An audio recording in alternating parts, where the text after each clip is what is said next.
பல்ல காட்டிட்டு அடிச்சுக்கிட்டு இருக்கு, பனி மூட்டம் இருக்கு. அது தெரியுது. நான் நேத்து நடந்ததை சொன்னேன். அம்பி, ஆத்துல எல்லாம் சவிக்கமா இருக்காளா? ஆத்துல வெள்ளம் வந்து செத்துக்கிட்டு இருக்காங்க, சவிக்குமான கேக்குறப்ப நான் எந்த ஆத்த கேட்டேன், எந்த ஆத்த?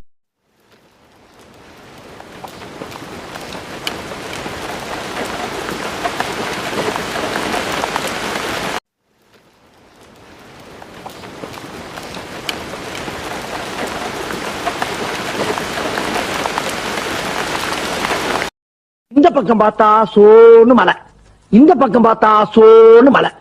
சரி பின்னா திரும்பி பாப்போமேனு பார்த்தா அந்த பக்கமும் மலை.